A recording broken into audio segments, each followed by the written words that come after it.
presenting Emilio, the Honey Badger. I'm JP Mestanza. Now here's the news you need to know.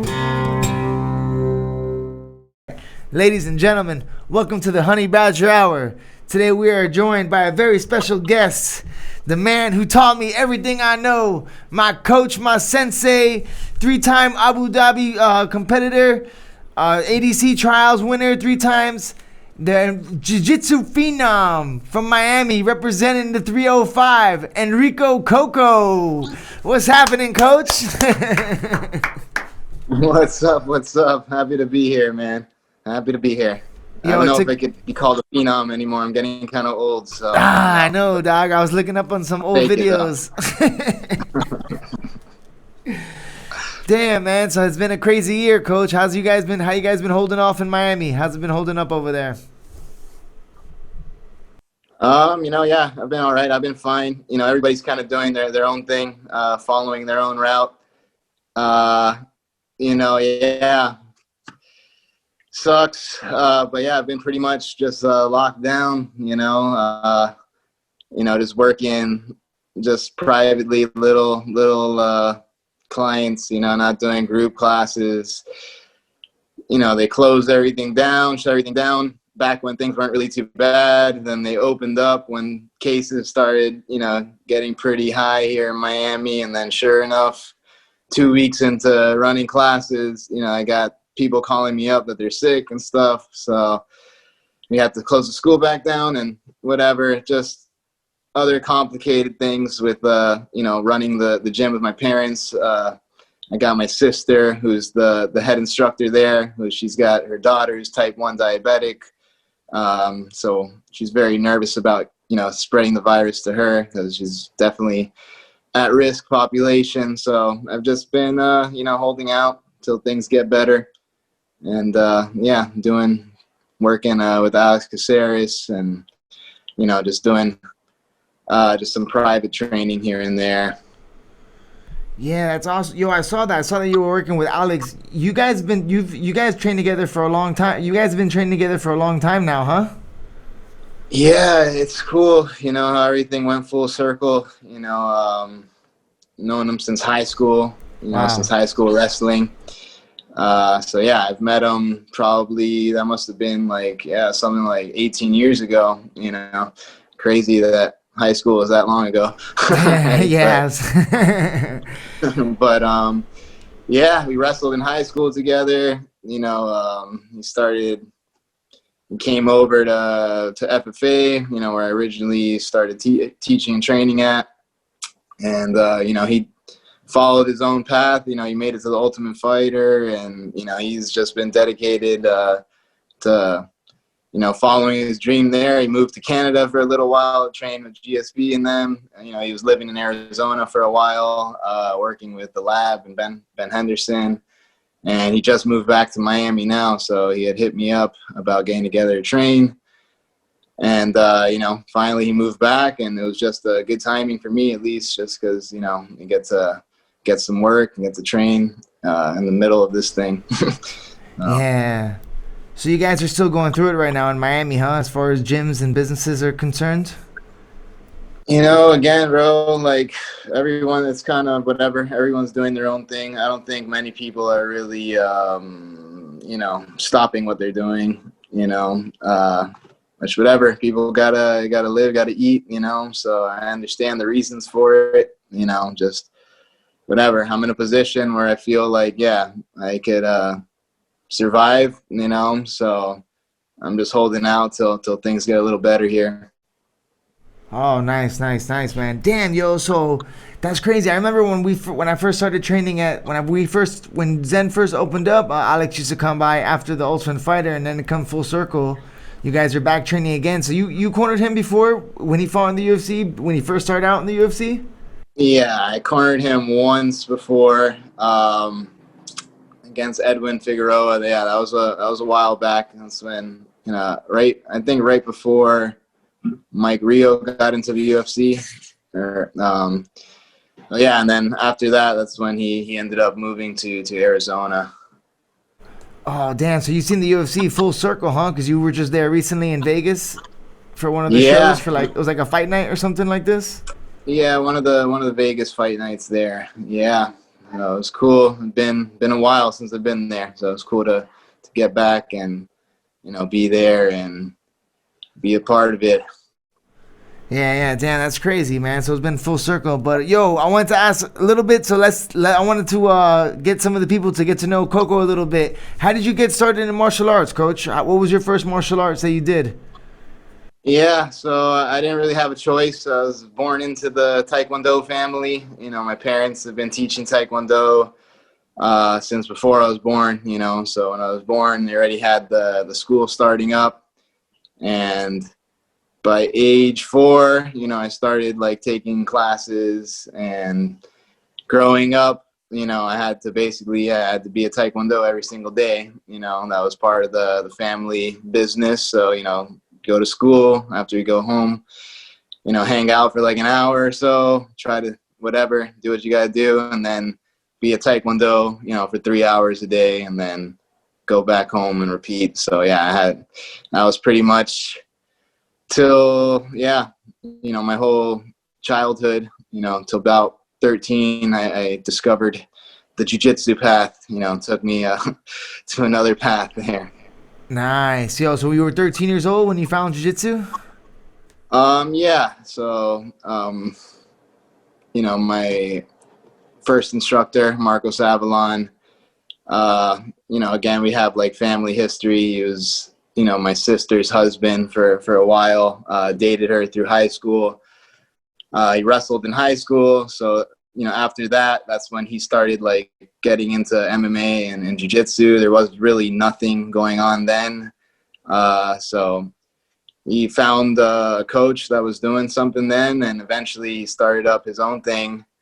But I saw, I probably watched it from like 10 to 13. I would see them do some shoot fighting type matches, and I thought it was pretty cool, until, I never was a believer till, eventually he got me on the mat, and kept tapping me out over and over, unwillingly, couldn't do anything about it.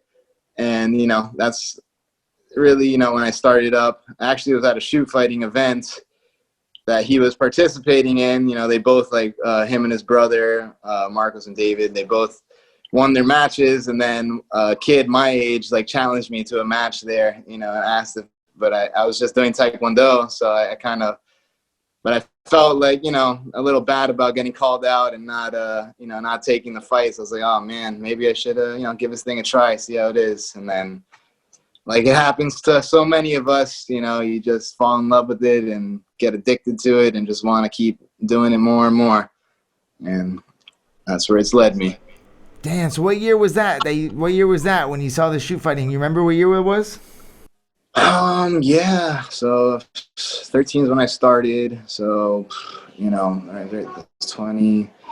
Gotta be, those shoot fighting matches are probably like 98, 99, kind of to 2000, around there.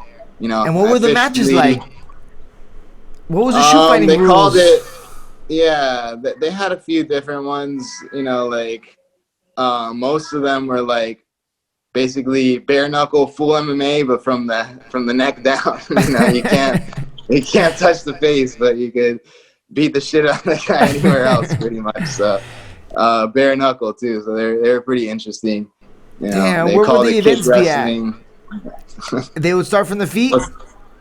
And they would start from the feet, like wrestling stance? How would they stand? Like wrestling stance or fighting stance? Like they have like their dukes they up? start in a fighting stance, just body blows and, yeah. yeah, it's, you don't have to worry about your head, but, yeah, there's still some interesting fights back then. Damn, that's crazy, yo. So you guys, and then when did you start competing and stuff like this? You started training for a while and started competing, or did you start competing right away? Yeah. So yeah, probably, my first year I was 13, 13 to 14. I tell all my students too, just to give them the reminder. Yeah, like, I know I have an excuse. I was a kid, yada, yada. I was pretty much have been the same size since I was like 14 or so. But yeah, I spent the whole year, you know, not tapping anybody out, you know, only my coach that would let me, you know, but the rest of the, you know, kids that were close to my age or a little bit older, 15 or whatever that I would train with, I would get like manhandled all the time. You know, it's probably like a good year into training that I started seeing, you know, improvements. And then eventually, yeah, got me into, there wasn't really any competitions or anything, not much besides those shoot fighting things going on. Back then, MMA was still illegal in Florida. And I think, yeah, eventually Naga did a tournament. I think my first tournament was in 2001, in January of 2001, you know.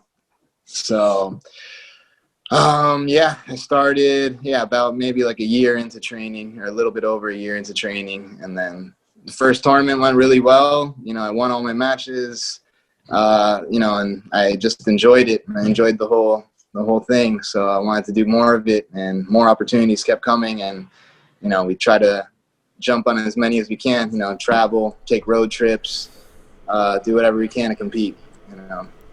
Yeah, man. Yo, so you've been taking road trips for a long time now. We've had a few road trips ourselves, haven't we, huh? Yeah, we've had some epic road trips, yeah.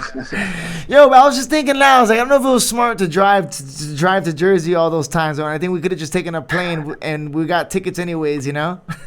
Yeah, I mean, hindsight, definitely, you know, we more than paid for, you know, a plane ticket on, you know, those $500 speeding tickets. And then, yeah, like, I remember my first trip to, well, my first time winning the ADCC Trials. It was 2009. You weren't there for that one, but yeah, it was you know, 24-hour road trip to get to New York or New Jersey was. And bro, so many things went wrong. You know, I got like a huge speeding ticket. My car got towed. I got a flat tire. You know, all those things happened on the same trip. I'm like, but yeah, you know, luckily at least, you know, I won. So that made up for everything. But, you know, if I would have came up short there, that would have been, you know, kicking myself in the head.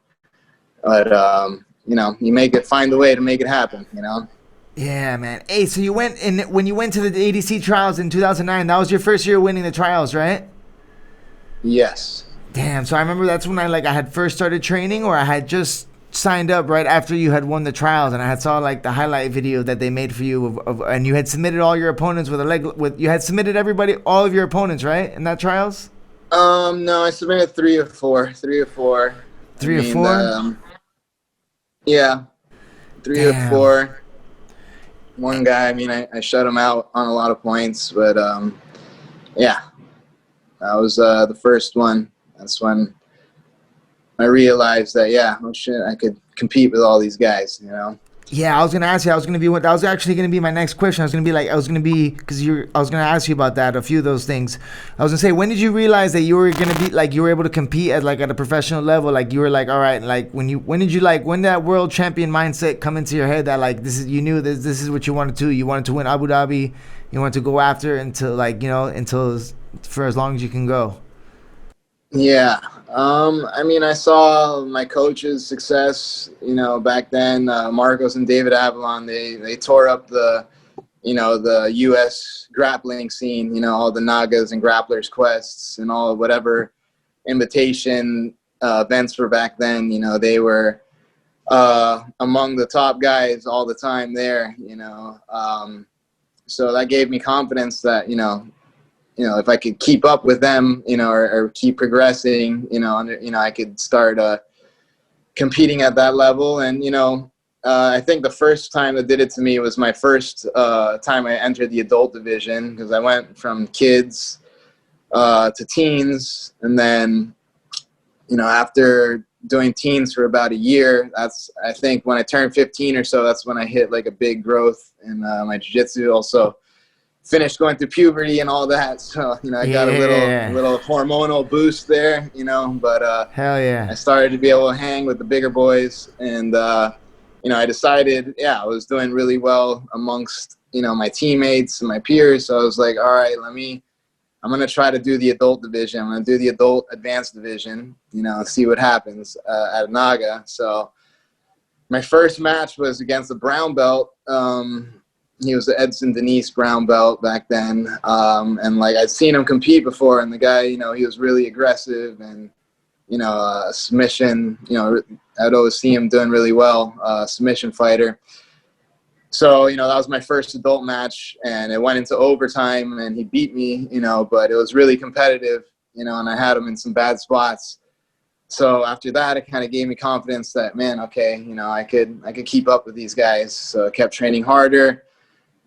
And a few months later, that's when I won my first men's advanced division at Anaga, and I think it was in New Jersey or Connecticut. I can't remember, but you know, and I ended up submitting most of the guys there. You know, I was 15, so fuck that. In 15, you know, you were going back in the day. Like when you were 15, you were traveling to New Jersey and to all these places to go compete, huh?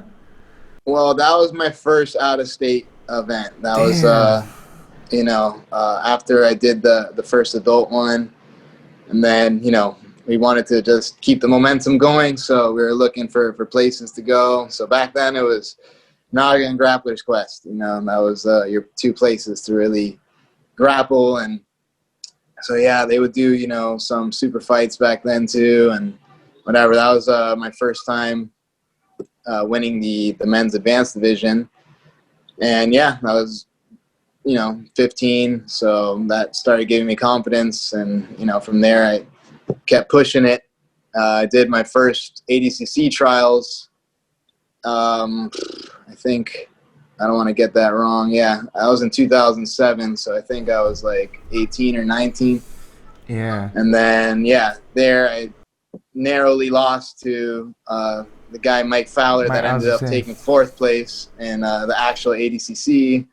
She beat Renzo Gracie, and he beat Saulo Ribeiro that year in ADCC. And that, you know, I was like, man, this guy is beating legends of the sport, you know. And I came up, and it was like a barn burner match where could have gone either way. But, you know, I lost a really close match to him, 2-0. So. Damn. You know, I saw him the other day. I saw him, not the other day, I saw him like 2 years ago, and I was telling him about you, that you're my coach and shit. I saw him, he was cornering somebody in 1FC.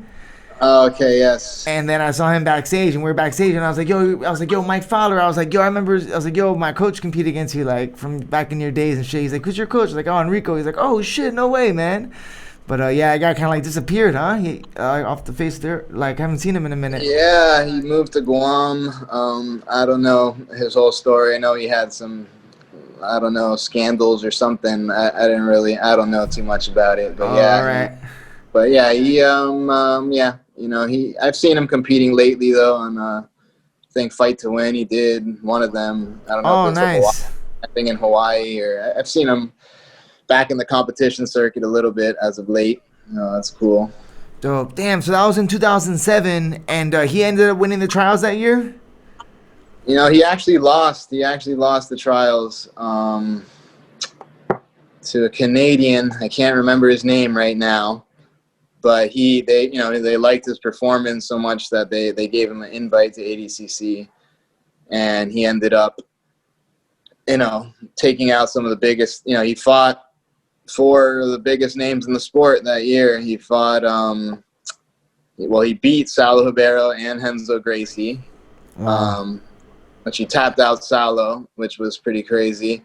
And then he also fought Marcelo Garcia, and he fought Andre Galvao, you know. So he fought, you know, 4 of the best ever there. Damn. You know. Yeah. And, you know, he was tough. So, yeah, that kind of, you know, told me that, yeah, I'm on this same level, and I could beat any of those same guys too, you know. Damn. So then you went back in 2009. And you got the job done, and so the second time it took you 2 tries, right? So you did the trials twice, and then you finally won it on the second time around. You won the trials. Yes. So the first time around, back then, still it was invite only. You had to be invited, or you had to win. They had like one regional tournament that you could. It was like a trials to get into the trials, you know. So that was. Back in the day, you had to get invited. So to do the trials, you had to do like you had to do something else. Well, yeah, it was either they give you an invite just based on, you know, how you're doing. Yeah. or yeah, you have to win the tournament to get in. So my first match was against the guy that won the tournament, and I ended up beating him. And then I fought Mike Fowler in the second match, and it went to overtime. Then overtime, he took me down as I was trying to guillotine him. He eventually got out of the guillotine. They gave him the 2 points for that, and then I had a chance to take his back at the very end, but I couldn't secure both hooks before time ran out. So he ended up, winning the match there. And whatever, came back 2 years later, tried again, and yeah, that one just, completely went my way, So after the first round, I got a submission, relatively quickly, triangle choke. On the second round, I, point gap the guy like 14-0. And then, I started gaining confidence. Then my third match was against Brian McLaughlin, who we fought before, and I narrowly beat him. And whatever, he had a pretty big, reputation back then as one of the top guys in the U.S. And then I tapped him out like right off the bat with a guillotine. Yeah, that's when he had his neck. Yeah, I remember that. Yeah, and then after that, it was just like the momentum was too much. I knew nothing was gonna stop me. Then I had Jacob Volkman in the finals, who I had no idea who he was, but he was actually a pretty decorated wrestler, and he's fought in the UFC quite a bit too. And I think he was the world champ that year. He was the champ in Worlds. Yeah, I think he but won Worlds wasn't. I think Worlds was new. That I think Nogi one of those world championships. Yeah. I'm not sure if that was IBJJF. I'm not sure if he even has the IBJJF ranking or whatever. But yeah, I had heard that too. But I ended up submitting him in the finals. So that was pretty sweet. The first one was always nice, Damn, that must have been feeling good, huh? That was where was the trials at? In Jersey? They're always in Jersey, huh? That one was in Jersey, yeah. I mean, they've changed it sometimes, but yeah, it's typically the East Coast one. Well, there used to be one trials as well, but now there's always two trials, and it's usually the East Coast usually falls in Jersey. Damn, yeah. And hey, how did you get into leg locks? I know like a lot of that's like the new craze right now, or it was for like a little bit. Maybe now the game is like everybody's kind of used to it, but I know you've been implementing this as a part of your game for a long time, man. You've been leg locking people since back in the day, so you've been one of the OG leg lockers. What got you into leg locks early on to the game since way back before? Again, just I guess in our bubble, we didn't know at first that was like a taboo thing. My coach's coach, Randy Ibarra was his name. He was a Taekwondo guy originally, but he kind of, just was like a mixed martial artist in a sense back then. He would do a little bit of everything. He had gotten privates from like Hickson and different people around the world. But he was really into, the heel hooks. You'd watched a lot of the Japanese Shudo, fights and stuff from out there. And there's a lot of leg locking going on already. So, that was always, from the beginning, my, earlier days, we were practicing heel hooks on each other and all that. So it wasn't taboo. And then in the tournaments, that we could see that's where we had a big advantage. Again, my coaches, Marcos and David Avalon, back then, they were, they were beating people pretty easily, a lot of times with the leg locks. So it became, apparent that, a lot of pure jiu-jitsu guys, that was their weakness, would be the leg lock game. So it was just a easier path to victory. Yeah, for sure, man. That's beautiful.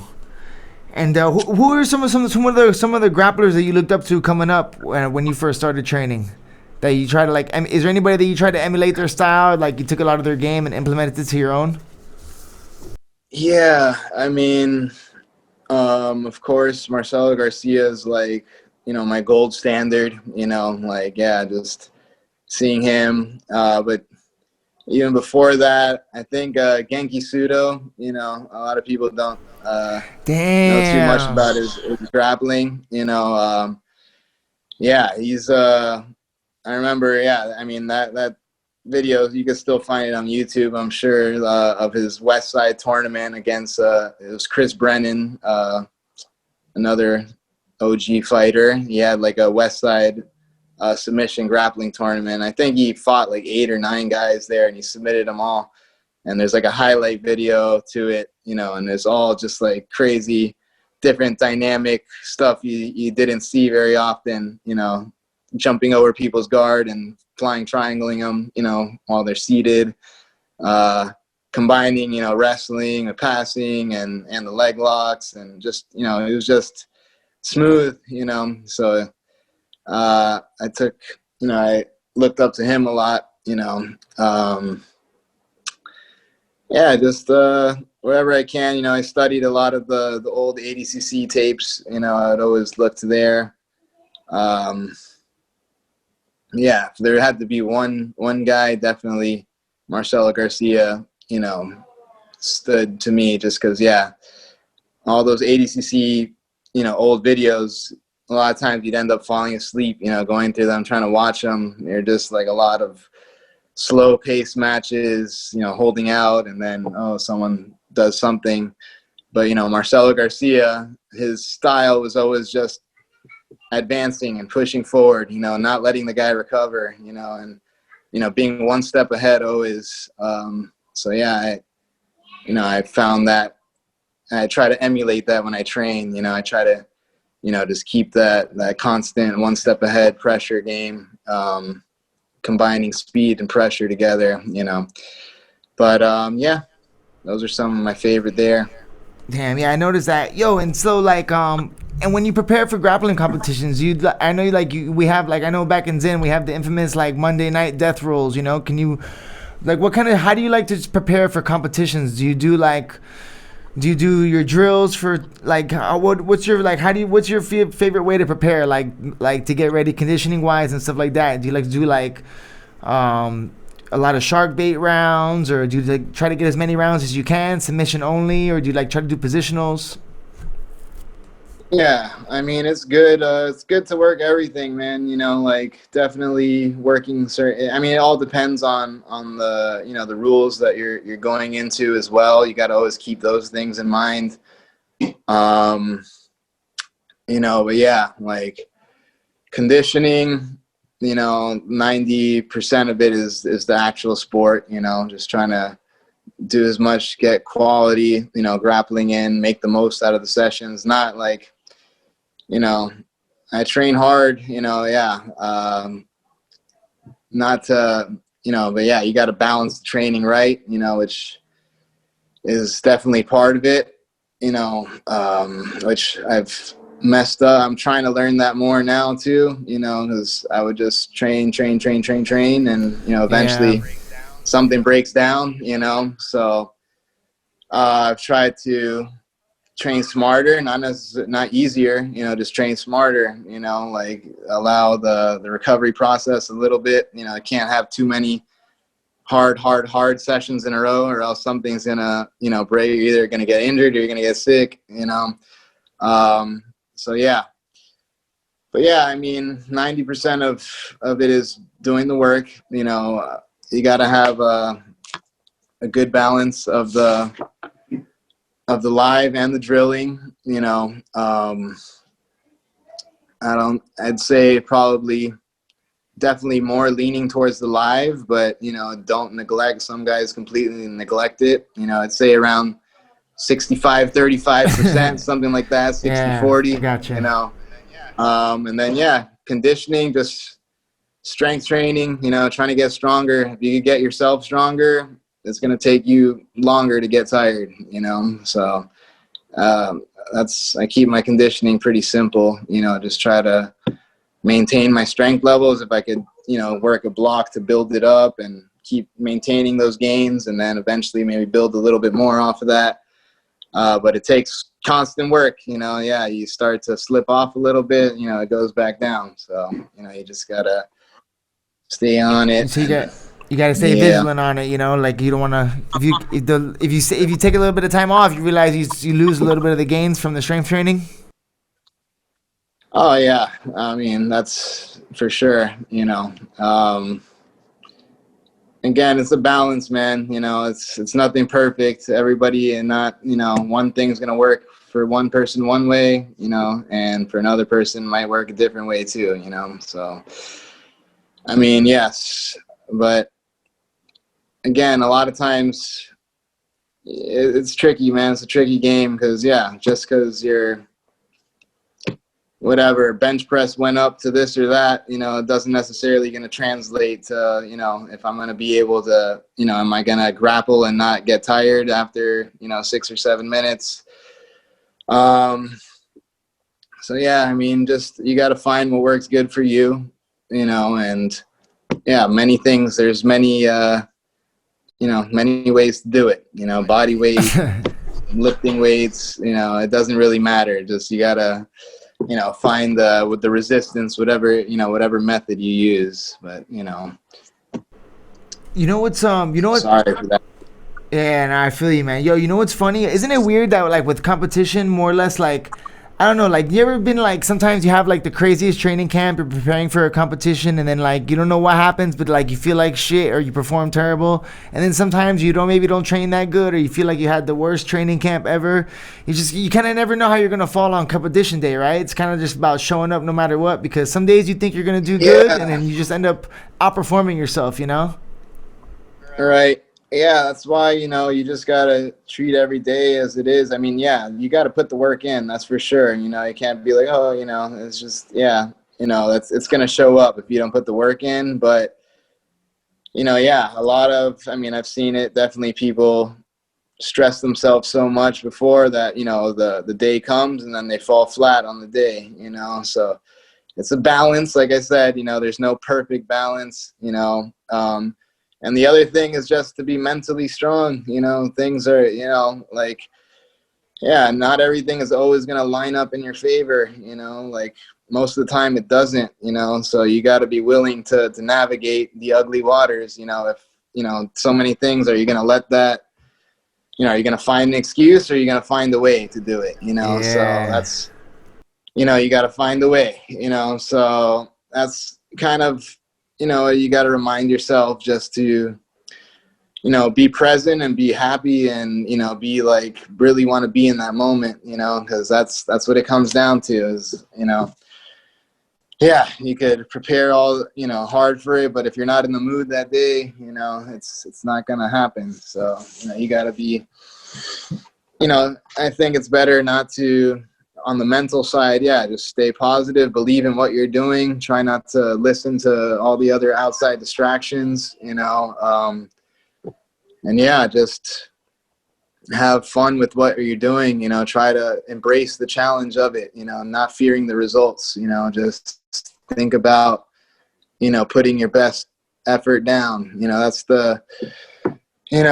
that's my biggest fear is, you know, feeling like I didn't leave everything out there, you know, rather than, you know, whatever, losing, you know, we all win and lose, you know, so it's a matter of, did I give my best, you know? The effort that you put forth. I try to, yeah, you know, I try to remind myself, you know, before I compete, just to, you know, yeah, just my mantra is, you know, embrace the moment, and, you know, like, yeah, embrace the struggle, embrace the opportunity, you know, it's gonna get tough, you know, it never, unless you get lucky, yeah, or, you know, the guy, whatever, something happened, and, you know, you get a lucky draw and things work out great, but 90% of the time, you know, you're going to go through struggle, you know, it's not going to be an easy path. So that's when those struggles come up, you got to, you know, keep fighting for it. Keep fighting for it. Hell yeah. And do you do any visualization, like, before you compete on, like, competitions and stuff like that? I mean, not dedicated, like, you know, yeah, I might just daydream, you know, about it, or like focus in on, but again, you know, like, I try not to. Sometimes, again, a lot of that might tire you out. Again, everybody's different, you know, like sometimes thinking about it over and over just kind of wears you out. I try to just go about my normal routine as much as possible, you know. Yeah, if I'm supposed to train and do what I'm supposed to do, go do that. but stick to my plan, the day of the event too, or the weeks of, getting closer, just trust in the process. A lot of times as the fight gets closer or the match gets closer, we start getting worried, are we ready enough? And, then you start trying to squeeze things in, and then a lot of times you're just overdoing it, and it's better to, just, trust the work that you've put in and, compete when the time is there to compete. That doesn't mean you can't go over things in your head or study. Again, everything works differently for different people. I mean, I like to just prepare myself and try not to look at what the other people are doing, Yeah, for sure. So one thing, if you can always focus on yourself, I think that's definitely for sure like the main thing. You got to be able to focus on yourself, and then whatever, and then just compete on the things that you're going to be able to do strong in the match and what you want to focus on. Yeah, for sure. And with all the competitions, so like back in the day when you used to do matches, it was a lot more like competitions of brackets. You know what I'm saying? Like you jump in the competition, there's like a tournament bracket of your weight class. Whereas the game is kind of changing now, right? With the matches, they have like a lot of. Do you prefer the old school brackets, or do you like the new super fight way of doing things, where you can just go in there, get one match in, and you're done? Or do you like the grind of like battling through a tournament bracket? I kind of missed that. I mean, yeah, nothing. I mean, it's great. I mean, it feels great to go through a tournament, but I mean, I don't mind, on a professional standpoint. Yeah, if you're getting paid to just fight once, it's not a bad deal. Definitely. Yeah, I mean, there's been a lot of headway, especially in sport grappling and stuff, where now, there's super fights and professional, events all the time now. So I think, they're both good, but sure. I like, one match is nice, easier work is good always. I won't complain about it, but I like them both. It's fun, but nothing. I mean, it's great. It's satisfying to see a huge bracket, and then come out on top of that. Know that you're the last man standing. It's always cool, but I'll take anything. If you get a big high profile match, that could be even better, so. For sure. Actually, you're right. Now that I think about it more, like before, these guys kind of had these tournaments, had it all easy. Like you have all these brackets and you have all these crazy matches, and then it's definitely better for the athlete now that you guys can you can train for one person and have like a really good match, and then have a bunch of cards on there, right? That'd be good, Right. Yeah. I mean, it's definitely, fair in a sense. I mean, it doesn't matter. Bracketing, it doesn't matter. If you want to win, you got to beat whoever's in front of you, but a lot of times brackets get stacked, and one guy's path to the top might be a lot easier than other guys. True that. I've seen that play out plenty of times, where by the time you get to the finals, one guy is exhausted because he's had freaking 3 or 4 doozies, and then the other guy's been running through the competition, and he's fresh for the last match, and then that could definitely be a factor. But again, that's part of the mentality though you got to have, is don't look at the other side of the bracket, just focus on what's in front of you, because you start doing that, you start already making excuses for yourself. For sure, man. And what do you like more? Do you like points or submission only? It doesn't matter to me. I mean, submission only could be, they both have their pros and they both have their cons. I'm sorry with all the ambiguous answers. Yeah. No, it's all right. I was trying to suss it out, pick your brain a little bit on the scene, I mean, I think, on the ultimate level, purest form, I think submission only is the best, but submission only till somebody submits. Obviously, in a professional event that doesn't really fare well, one match might take 2 hours to be contested. It's going to be time for the event to finish once that match. So it's hard, the points Honestly, I like the fight to win rule set, even though whatever, it's going to be biased because there's always judges at the end of the day. So you never know, but their rule set pushes more for, like, you have to go for a submit. They have, they favor the submission, attempts more than anything else, or at least strong submission attempts,